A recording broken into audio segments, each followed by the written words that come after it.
My name is Monica Vance. I am 45 years old, and for the last 25 years, I have worn the uniform of a lieutenant colonel in the United States Army, a career that has taken me from the dust of Kandahar to the sterile briefing rooms of the Pentagon, yet nothing prepared me for the coldness of a humid Tuesday morning in Lawton, Oklahoma.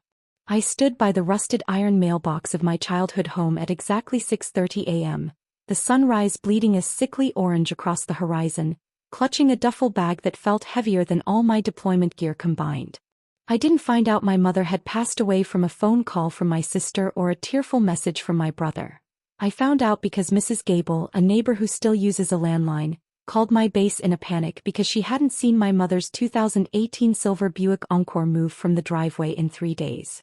By the time I touched down at Will Rogers World Airport and secured a rental, a bland white 2024 Toyota Camry that smelled of industrial lemon cleaner, my mother had been dead for 48 hours, and my family had already begun the process of erasing me from the narrative. As I stood there, the gravel crunching under my issued boots, a fleet of luxury vehicles began to roll into the driveway like a funeral procession for a queen. Leading the pack was a shimmering 2024 Glacier white Audi Q8 with the vanity plate Romlaw, a blatant nod to my sister Lily's high-priced firm in Oklahoma City where she bills $450 an hour to dismantle the lives of others. She stepped out of the driver's seat, her heels clicking against the asphalt with predatory precision, wearing a black Gucci trench coat that probably cost more than my monthly housing allowance. She didn't offer a hug or a word of condolence. She didn't even look at the red-rimmed eyes I had been hiding behind tactical sunglasses. Instead, she adjusted her Prada sunglasses and looked at me with a sneer that had been brewing for 2 decades. "You always picked the Army first, Monica," she hissed, her voice as sharp and clinical as a scalpel during a field extraction. "Don't be surprised that the Army is the only thing you have left." The air in Lawton was thick, smelling of damp earth and the faint metallic scent of the nearby artillery range at Fort Sill, a sound that used to represent home but now felt like a mocking heartbeat. I watched as my brother Julian pulled in behind her in a midnight black 2023 Cadillac Escalade EV, the chrome trim catching the early light. He climbed out, adjusting a tie that cost $300, looking everywhere but at me. They had clearly been in communication for days, coordinating their grief and their wardrobes while I was filling out emergency leave paperwork in a windowless office. The injustice of it burned in my chest, a hot, searing sensation that surpassed any physical injury I'd sustained in the line of duty. I had spent my youth protecting strangers in zip codes they couldn't find on a map, missing Christmases and birthdays, believing that my service was a sacrifice my family respected. But standing there watching them unload designer garment bags from their 6-figure SUVs, I realized I wasn't the prodigal daughter returning home. I was an intruder in a house that had already been divided. I looked at the peeling paint on the front door of the house on Mockingbird Lane, a property currently valued at approximately $280,000, where my mother had lived alone since my father died 10 years ago. While I was sending $500 home every month to cover the rising utility bills and the property taxes that the city hiked last year, Lily and Julian were busy building empires of glass and steel. They didn't see the woman who stayed up late to sew my rank patches or the mother who cried when I deployed for the 3rd time. They saw an estate to be liquidated and a sister who had made herself convenient by being absent. Now, as the clock on my Garmin Tactics 7 scrolled to 6:45, I realized the battle wasn't over a legacy or a house. It was about the 25 years of loyalty I had given to a country that gave me a pension, while the family I thought I was protecting had turned my absence into a weapon. Lily's words hung in the humid air, a toxic mist that refused to dissipate, marking the moment I realized that in their world, blood wasn't thicker than water. It was just something to be spilled. The financial gap between us wasn't just a difference in bank balances.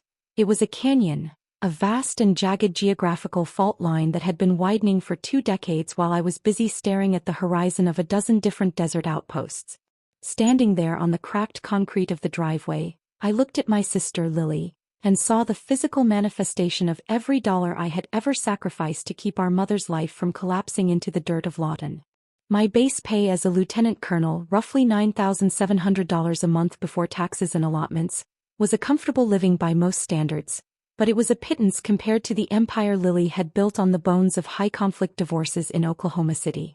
While I was living in plywood bee huts and eating lukewarm MREs in the dust of Kandahar, She was moving into a $1.2 million custom-built home in Nichols Hills, a place where the lawns are manicured with the precision of a surgical theater and the neighbors only speak to you if your zip code starts with 73.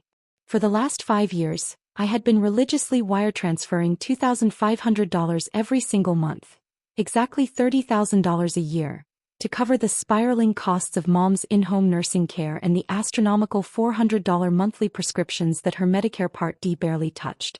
I did it without a second thought, believing that my absence was a debt I had to repay in currency, while Lily, who lived only 45 minutes away, rarely managed to even drop off a bag of groceries from Whole Foods. The contrast between us was sickeningly vivid in the harsh morning light that caught the red-lacquered soles of her $895 Christian Louboutin Kate pumps, shoes that had never touched a grain of actual dirt and were certainly never intended to stand on a driveway littered with the debris of a recent thunderstorm.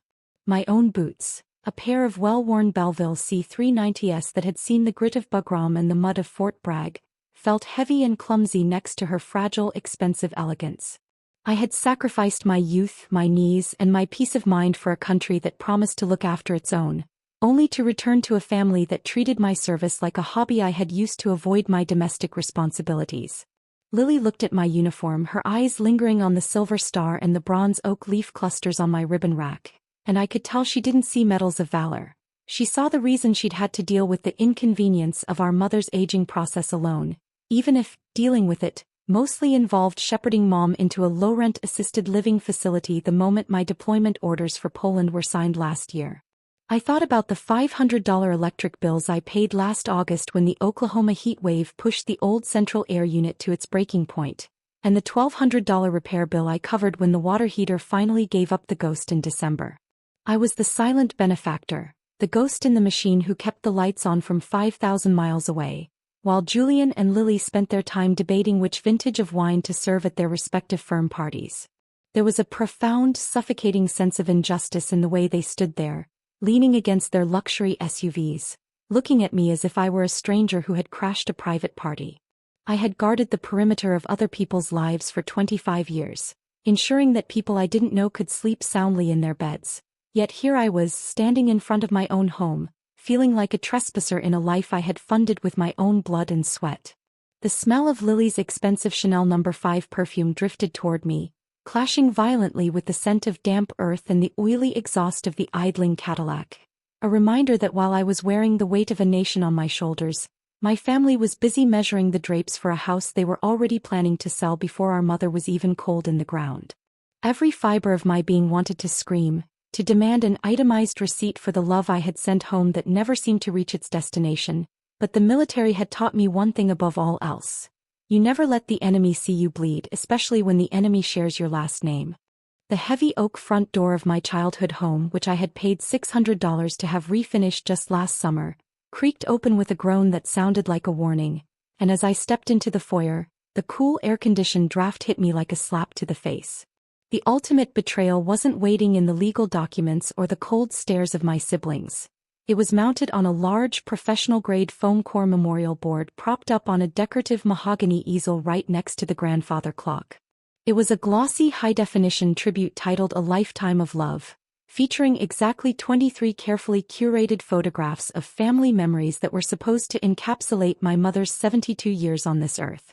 I stood there, my tactical boots feeling leaden against the polished hardwood floor, and I scanned the board once, then twice, my heart hammering against my ribs with the force of a percussion grenade.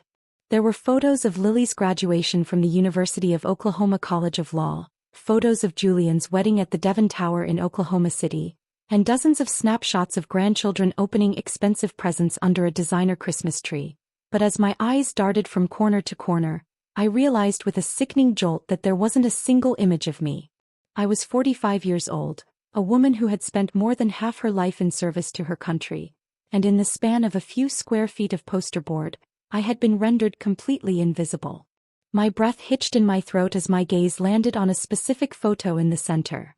A nostalgic, sun-drenched shot of a family picnic at Medicine Park from 1994, the summer before I left for West Point. I remembered that day vividly. The smell of charcoal smoke, the taste of lukewarm lemonade, and the way I had been sitting on the edge of the checkered blanket, laughing as I leaned against my mother's shoulder. But as I leaned in closer, my vision blurring with a mixture of rage and disbelief, I saw the jagged, unnatural edge where my silhouette should have been. Lily hadn't just ignored my presence over the last 2 decades. She had used her high-end editing software to systematically and digitally erase me from the family history while I was 6,000 miles away defending the very freedom she used to betray me. A faint, blurry smudge of green grass and a distorted shadow remained where my arm should have been draped over my mother's back, a ghostly remnant of a daughter who had been deleted with the click of a mouse. The cruelty of it was calculated and surgical, a deliberate attempt to rewrite the narrative so that the loyal children were the only ones who ever existed in my mother's orbit. It was as if my 25 years of service, the 3 Purple Hearts tucked away in a drawer at Fort Belvoir, and the thousands of dollars I had funneled into this very house were nothing more than a clerical error to be corrected. I looked at the photo again, tracing the spot where my face used to be, feeling a hollow ache that no amount of military discipline could suppress. Lily had spent $400 on professional printing to ensure that even in death, my mother was surrounded only by those who were physically present to claim her estate, effectively orphaning me while I was still standing in the room. I wasn't just a ghost in a uniform anymore. I was a redacted line in a classified document, a piece of the past that had been deemed inconvenient and scrubbed clean. The injustice of it burned hotter than any desert sun I had ever endured because out there, the enemy is at least honest about their intent to destroy you, but here in the foyer of the house I still called home, the primary weapon was a Photoshop filter and a complete lack of soul. I turned away from the board, the silence of the house amplified by the rhythmic ticking of the clock, realizing that while I was busy protecting the world, my sister had been busy killing my memory. The neon sign of the 24-hour village and diner on Rogers Lane hummed with a low, electric buzz that vibrated through the steering wheel of my rental Toyota as I sat in the darkened parking lot at 3:14 a.m., the digital clock on the dashboard glowing a cold, clinical blue. The interior of the car smelled like stale coffee and the heavy, humid air of a Lawton night, a sharp contrast to the sterile, climate-controlled silence of my mother's empty house that I had fled an hour ago. I had spent the last 3 hours meticulously scrolling through 20 years of USA bank statements on my phone, my eyes burning from the blue light as I transcribed the numbers onto a thin, porous paper napkin with a black tactical pen. The math was as undeniable as a ballistic trajectory. Total military transfers to my mother's account since I pinned on Captain reached a staggering $312,450, a fortune built from combat pay, hazardous duty incentives, and every cost of living adjustment I had ever received. I stared at the ink bleeding into the napkin, a physical record of a daughter's devotion that had been met with a total of 0 phone calls from Lily during my last 12-month rotation in the Baltics. I counted the encrypted voice memos on my cloud storage, realizing there were exactly 14 instances where my mother had called me, her voice trembling and thin, crying because Lily had forgotten to drive her to the cardiac specialist at St. Francis in Tulsa, leaving an 80-year-old woman waiting on a porch in 95-degree heat for a car that never came. The realization didn't come as a wave of sadness but as a cold, sharpening clarity that settled into my marrow, the kind of stillness that precedes a breach and clear operation. I had spent my entire adult life believing that if I provided enough, if I was stable enough, if I was the ultimate good soldier, the family would remain a cohesive unit. But looking at that napkin, I saw that I had simply been the silent financier of my own erasure. Loyalty is a currency that Lily and Julian didn't recognize, but they certainly understood the mechanics of enforcement and the weight of a superior tactical position. I took a slow, measured breath, the kind I used to steady my heart rate on the firing range at Fort Benning, and I watched a lone 2022 Ford F-150 rumble past on the deserted street, its headlights cutting through the Oklahoma mist. In that moment, the grieving daughter who had wept over a digitally altered photograph died a quiet death, replaced by the lieutenant colonel who had spent 2 decades learning how to dismantle insurgent networks and exploit logistical vulnerabilities. I wasn't just a victim of a family's greed anymore. I was a strategist identifying the center of gravity in a hostile environment, and the center of gravity was the very house they were so eager to sell. They thought I was a ghost, a transient figure in a green suit who would sign the probate papers and vanish back to a base in Virginia. But they had forgotten that I held the receipts for every shingle on the roof and every copper pipe in the basement. Justice, I decided as I tucked the ink-stained napkin into the pocket of my ACU trousers, wasn't going to be found in a heartfelt conversation or a tearful apology that would never come. It was going to be found in the fine print of the law and the aggressive reclamation of a legacy they thought they could edit me out of without a fight. I shifted the car into drive, the engine turning over with a purposeful growl, and as I pulled out of the parking lot, I began mentally drafting a list of every lien, every unpaid invoice and every breach of fiduciary duty Lily had committed while she was busy playing the role of the devoted daughter for the cameras. The war for my mother's memory had moved from the foyer to the battlefield, and I was the only one in the family who had actually been trained to win. The following morning at 9:15 a.m., I found myself sitting in the wood-paneled office of David Clymer, an estate attorney whose reputation for being a shark was the only thing sharper than the crease in his charcoal suit. The room was a suffocating time capsule of legal bureaucracy, smelling of aged leather bindings, floor wax, and the metallic tang of stale coffee from a machine that had likely been running since the Reagan administration.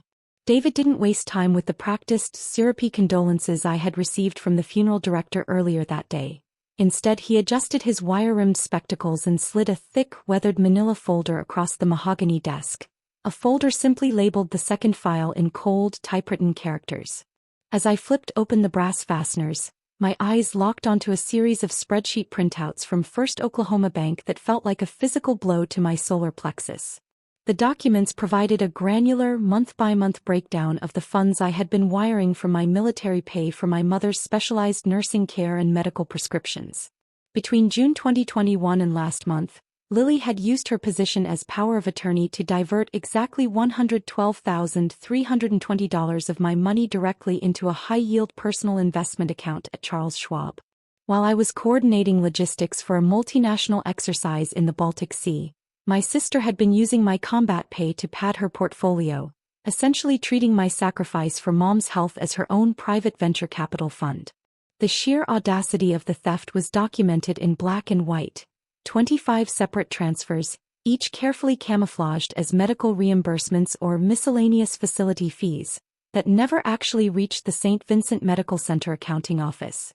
My fingers traced the numbers, feeling a cold, crystalline fury settling into my chest. But David Clymer wasn't finished with the revelations. From the very back of the folder, he pulled out a document encased in a protective plastic sleeve, a document that made the air in the small office feel suddenly thin. It was a second will, drafted and executed exactly 6 months ago, during the brief window when I had managed to fly home for 72 hours to see Mom before her final decline. Unlike the outdated 2012 document Lily had been brandishing like a weapon, this one bore a digital certification stamp and a biometric thumbprint verification on the final page, a security measure Mom had insisted on because she was sharper than any of us realized. My mother had known exactly what was happening in her own house. She had watched Lily's greed from the quiet of her armchair and had taken the only tactical step she had left to protect the daughter who was never there but always present. The terms of this new will were a scorched earth policy against the children who had abandoned her in all but name. It didn't just include me. It placed the entirety of the $300,000 Lawton property and the remaining liquid assets into a restrictive trust under my sole control, citing my siblings' financial impropriety as the primary reason for their disinheritance. Looking at the blurred purple ridge of my mother's thumbprint on that paper, I felt a surge of validation that nearly brought me to my knees. She hadn't been fooled by the luxury SUVs in the driveway or the designer coats in the foyer. She had seen the girl in the worn boots who was sending her life savings home to keep the wolves at bay. Lily had spent months editing me out of the family photos, but my mother had spent her final months ensuring that the law would edit Lily out of the legacy. I closed the folder with a sharp, decisive snap that echoed through the quiet office, the weight of the evidence now a weapon in my hand. I looked at David Clymer, who offered a small, grim smile of professional respect, and I knew the next time I saw Lily at the reading of the estate, the scalpel she used to cut me out of the family would be firmly in my grip. I was no longer just a ghost in a uniform. I was the executor of a mother's final, silent judgment. The formal reading of the estate was held at 11 a.m. in the high-ceilinged conference room of the downtown law firm, a space that felt more like a courtroom than a place of mourning. Lily arrived early, radiating the kind of toxic confidence that only comes from a lifetime of getting exactly what you want. Dressed in a $2,400 navy wool blazer by Alexander McQueen that fit her like a second skin. She was flanked by a group of distant cousins who had emerged from the woodwork like vultures, their presence adding a thick, cloying layer of expensive cologne and greed to the air. Lily took her seat at the head of the massive mahogany table, her movements fluid and practiced as she checked her gold Cartier Tank Française watch, a piece of jewelry that retailed for over $6,000, with an air of impatient boredom. She was utterly convinced that this meeting was a mere formality, a victory lap before she claimed the $34 million estate that had ballooned through family land holdings and oil rights she had kept hidden from my military briefings. She didn't even look at me as I sat in the shadows of the corner, a silent observer in my crisp Army Class A uniform, the gold buttons and service stripes catching the artificial light like a suit of modern armor. I sat there with my spine perfectly straight, the fabric of my trousers sharp enough to cut paper, clutching the manila folder that David Clymer had given me. To Lily, I was just a decorative piece of furniture, a reminder of a sister who had wasted her life in the mud while she had been building a kingdom of billable hours. She began whispering to the cousins, her voice a low, melodic hum of entitlement, discussing the renovations she planned for the Lawton house and the auction houses she had already contacted to appraise our mother's antique jewelry collection. She had no idea that the silent ghost in the corner was actually the most dangerous person in the room, a trained strategist who had spent the last 24 hours mapping out every legal and financial vulnerability in her defensive perimeter. My fingers were steady against the folder, the weight of the evidence inside, the diverted $112,000 and the thumbprint-verified will, feeling like a loaded weapon. The room grew quiet as David Clymer entered, his expression unreadable as he placed a digital recorder on the table and began the proceedings. Lily leaned forward, a predatory smile tugging at the corners of her mouth, her eyes fixed on the documents he was pulling from his briefcase. She was so focused on the prize that she didn't notice the way David looked at me, a brief nod of professional acknowledgement between two people who knew exactly how the next 10 minutes were going to play out. Every time she adjusted her gold watch or smoothed the lapel of her designer blazer, I felt a surge of cold, clinical satisfaction. She had spent decades erasing me from the photos and the memories, treating my life of service as a debt she could exploit for her own gain, but she had failed to account for the fact that a soldier's greatest strength is the ability to wait for the perfect moment to strike. The injustice of the last 25 years, the missed holidays, the forgotten doctor's appointments, and the digital erasure of my very face, was about to be answered with the heavy, unyielding gavel of the law. I didn't need to speak. The truth was already written in the fine print, and as David cleared his throat to read the first paragraph of the second will, I watched the color slowly drain from Lily's face as the reality of her total disinheritance began to dawn on her like a cold, winter morning. This wasn't just a reading of a will. It was the execution of a strategy she never saw coming. The atmosphere in the conference room shifted from a business meeting to a clinical dissection as David Clymer cleared his throat, the sound echoing off the floor-to-ceiling windows that overlooked the Oklahoma City skyline. At first, he began reading the outdated 2012 will, a document that outlined a traditional three-way split of the properties and assets, and with every paragraph he voiced, Lily's smile widened, her posture relaxing into the leather executive chair as if she were already counting the dividends from the $34 million portfolio. She cast a triumphant, pitying glance toward my corner, her fingers tracing the gold link of her Cartier watch, her expression radiating the smug satisfaction of a victor who believed the battle was won before the first shot was fired. But then David paused, his hand hovering over a new stack of papers, and the air seemed to leave the room in a single collective gasp when he spoke the words that shattered her reality. There is an amended version executed 6 months ago and verified with biometric data. Lily's face didn't just drop. It cracked like a frozen windshield under the pressure of a thermal shock, the polished mask of the high-powered attorney splintering to reveal a raw, jagged panic that she couldn't suppress. Before she could utter a single objection about mental capacity or undue influence, David dimmed the lights with a remote and activated the wall-mounted 4K monitor, which flickered to life to reveal my mother sitting in her favorite wingback chair, the one I had paid $3,000 to have reupholstered in Italian velvet. The video was clear, the audio crisp, capturing my mother's voice with a haunting, resonant strength that filled the ice-cold room. Lily has been close in body but elsewhere in heart, Mom stated firmly, her eyes looking directly into the lens with a piercing clarity that silenced every whisper in the gallery. She spoke about the lonely nights, the missed specialist appointments at St. Vincent's, and the way she had felt like a burden to the children who lived within a 45-minute drive. while the daughter she had erased from the photos was the only one providing the lifeblood of her care.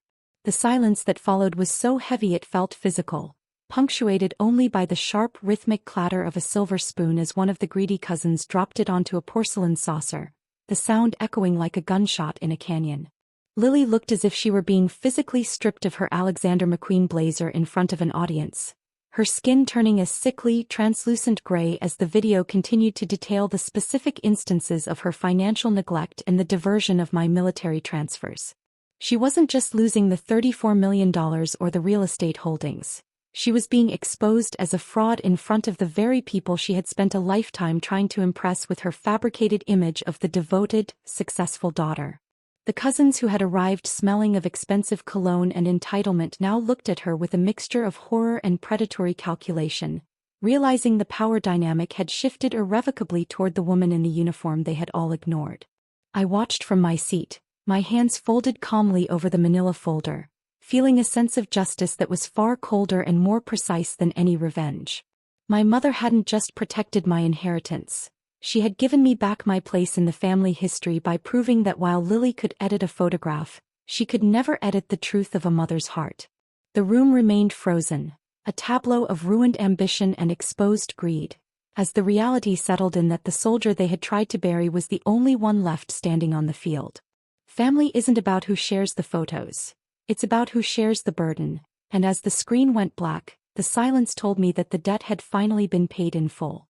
I stood up from my seat in the corner, the floorboards of the law firm's high-stakes conference room creaking under the weight of my combat boots as I moved toward the center of the room with the measured, lethal grace of a commander entering a debriefing zone. The air was thick with the scent of expensive stationery and the metallic tang of Lily's escalating fear, a scent I had learned to recognize in the final seconds before an enemy's perimeter collapses entirely. I opened the manila folder and began the forensic audit, my voice remaining flat and devoid of the theatrical emotion Lily had used to manipulate people for decades. I was delivering facts, and facts, much like ballistics, do not care about feelings. I started with the diverted funds, reading out the exact dates and the specific accounts where $112,320 of my hard-earned military salary had been siphoned off to pay for her personal brokerage fees and the maintenance on her Glacier White Audi Q8.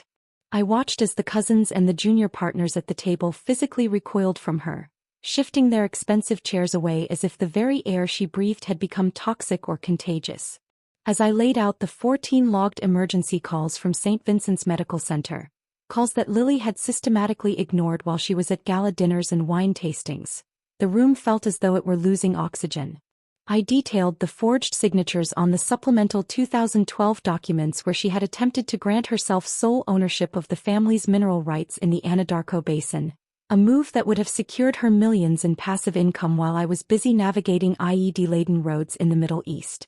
Lily finally snapped, her composure shattering like a dropped crystal vase as she stood up, her face a contorted mask of blotchy red and white, screaming that the evidence was a fabrication, a digital lie, and a manipulation orchestrated by a sister who was never home. But her voice died in her throat when David Clymer pointed to the biometric authentication log on the screen, showing the unique heat-mapped thumbprint signature and the retina scan timestamp that matched our mother's identity with a 99.9% degree of forensic certainty. There was no legal maneuver left, no sharp-tongued retort that could cut through the digital reality of her betrayal, and the realization that she was a fraud began to ripple through the crowd like a shockwave. She had built her entire social standing on the myth of the selfless daughter who bore the burden of an aging parent, but the audit proved she was nothing more than a common thief in a $2,400 blazer. I looked her directly in the eyes, seeing the hollow vacuum where her soul should have been, and I realized that her proximity to our mother had never been about love. It had been about access to the vault. Everyone in that room now knew the true cost of her presence, and as she stood there shaking, the silence of the room was the loudest judgment she would ever face. She was no longer the queen of Lawton society or the prestigious partner at a Nichols Hills law firm. She was a woman whose greed had finally outpaced her intelligence. I closed the folder with a deliberate final thud, knowing that while she had spent years trying to erase my face from a photograph, I had just spent 20 minutes erasing her future from the world of the living. Family isn't about being in the room when the lights are on. It's about being the person who ensures they never go out, and as the meeting adjourned, I was the only one left standing in the light. The fallout from that afternoon in the conference room was total and devastating, a systematic demolition of Lily's ivory tower that happened with the terrifying speed of a landslide. Because the second will and the forensic audit provided ironclad, biometric proof of financial elder abuse and the systematic misappropriation of over $100,000, the legal repercussions moved far beyond the simple loss of an inheritance. By the time the sun set over Oklahoma City, the firm where she had been a rising star had already placed her on administrative leave, and within 72 hours, the State Bar Association had opened a formal investigation into her professional conduct that threatened to strip her of her license to practice law forever. The material symbols of the life she had built on the backs of my sacrifices began to vanish as quickly as she had tried to erase my face from the family albums. The 2024 Glacier White Audi Q8 was repossessed when her firm-backed lease was terminated, and the silver Lexus she kept for weekend trips was sold to cover the mounting legal fees of the criminal defense attorney she was forced to hire to stay out of a state penitentiary. She lost her partner track position, her social standing in Nichols Hills, and the hollow respect of the cousins who scattered like rats the moment they realized there was no $34 million carcass left for them to pick. I stood on the sidewalk outside the law firm at 4:30 p.m., the humid Oklahoma wind whipping the hem of my Class A jacket, watching the city traffic crawl toward the suburbs. I didn't feel the explosive joy of a victor or the petty thrill of revenge. Instead, I felt the quiet, cold satisfaction of a successful mission, the same internal stillness I felt after a long-range reconnaissance patrol where every objective had been met and every threat neutralized. I had reclaimed my mother's legacy and protected the $34 million estate that would now be used to fund scholarships for the children of fallen soldiers. A final tribute to the woman who had watched me leave for 25 years with a heavy heart. Lily had tried to play a game of shadows and digital manipulation, but she had forgotten that a soldier is trained to operate in the dark and find the light. I walked toward my rental Toyota, my boots clicking with a steady, unbreakable rhythm against the pavement, and I didn't look back once at the glass and steel building or the woman inside who was currently watching her manufactured life turn into ash.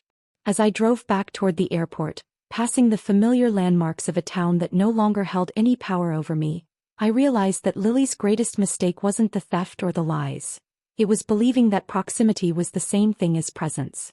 She had stayed close to the money while I stayed close to my duty, and in the end, the law recognized the difference between a predator and a protector. Family isn't a collection of curated photographs or a shared zip code. Family is the person who stands in the breach when the world tries to tear you down, even if they are 6,000 miles away. I reached into my pocket and felt the corner of the manila folder, a reminder that the truth cannot be cropped, edited, or deleted when it is written in the blood and sweat of a lifetime of service. I was leaving Oklahoma not as a ghost or a forgotten sister, but as a daughter who had finally brought her mother the only thing she ever truly wanted, a sense of peace that no amount of money could ever buy. The mission was complete, the perimeter was secure, and for the first time in my 45 years, I was finally free of the shadows they had tried to cast over my name. Family is who stays when the truth comes out, and as the wheels of the plane left the tarmac of Will Rogers World Airport, I knew that I was the only one truly going home. The transition of power was as absolute as a change in command during a midnight watch, and by the end of the week, I had officially taken full legal and operational control of the Ellsworth Ranch and the $34 million trust that had once been the source of Lily's predatory daydreams. My first act as the sole trustee was not an act of consumption, but one of restoration. I established the Margaret Vance Foundation, a nonprofit dedicated to providing emergency housing and legal advocacy for the families of deployed veterans, ensuring that the wealth my mother had protected would finally serve those who truly understood the meaning of sacrifice. Lily, now stripped of her prestige and scrambling to maintain her social veneer, sent exactly 14 desperate, rambling emails to my private address, each one begging for what she called a sibling compromise or a family reconciliation that was nothing more than a thinly veiled request for a handout to settle her spiraling debts. I didn't reply to a single word, instead setting a hard, impenetrable boundary by having David Clymer issue a formal cease and desist notice that informed her any further attempts at contact would be handled exclusively by my legal team and would be documented as continued harassment. I moved back into the main house on Mockingbird Lane, not as a temporary guest, but as the rightful steward of our family's history, and the first thing I did was hire a locksmith to replace every single exterior bolt with high-security Medeco deadbolts that cost $300 apiece. I walked through the quiet, sun-drenched rooms that smelled of floor wax and cedar, and I systematically removed every trace of the curated, dishonest life Lily had tried to project onto these walls. I went to the storage unit where Mom had hidden the real history of our family and retrieved the original unedited photographs from that 1994 picnic at Medicine Park, the ones where my face was clear and my arm was draped firmly around my mother's shoulders in a gesture of genuine love. I hung them in the foyer, replacing the glossy, fake memorial board with the authentic, grainy reality of a daughter who had always been there, even when she was half a world away. The weight of the $34 million didn't change the way I walked or the way I brewed my coffee at 5 a.m., but it gave me the power to ensure that no one would ever be erased from this house again. As I sat on the porch of the Ellsworth Ranch, looking out over the sprawling Oklahoma plains where the wind moved the tall grass in rhythmic waves, I felt the final pieces of my old life click into a new, more stable configuration. The injustice had been corrected, the strategist had completed her mission, and the legacy was finally in the hands of someone who valued honor over a bank balance. Family isn't a bloodline you can exploit for a luxury SUV. Family is the quiet, unbreakable commitment to keep the photos on the wall and the truth in the light, regardless of the distance or the cost. I breathed in the scent of the coming rain, a lieutenant colonel at peace for the first time in 25 years, knowing that my mother's house was finally protected by a soldier who knew exactly what it was worth defending. The process of restoration felt like a clean, sharp breeze blowing through the stagnant corridors of my past, clearing out the scent of betrayal and replacing it with the fragrance of cedar and new beginnings. I committed exactly $45,000 to a total renovation of the back porch, the very space where my father used to retreat into his mahogany rocking chair to sleep on humid summer afternoons before he passed away.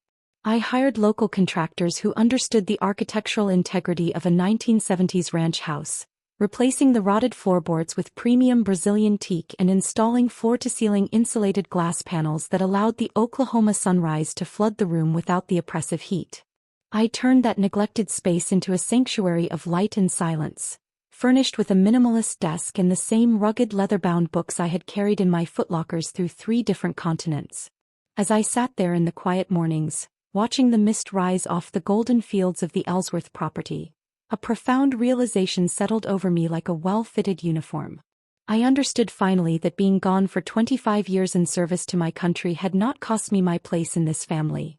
Rather, it had granted me the tactical perspective and the moral clarity to see exactly who truly belonged at my table and who had merely been waiting for a seat to open up so they could feast on the remains. The $312,000 I had sent home over the years was gone, swallowed by Lily's greed and the high-octane lifestyle she had curated in the city, but the foundation I was building now was anchored in something far more durable than currency. I realized that my mother's final gift to me wasn't the $34 million trust or the deed to the ranch that now bore my name alone. Her true gift was the cold, unvarnished truth that she had meticulously documented in that second will. She had given me the evidence to see my siblings not as the family I wished they were, but as the adversaries they had chosen to become, effectively liberating me from the guilt of my long absences.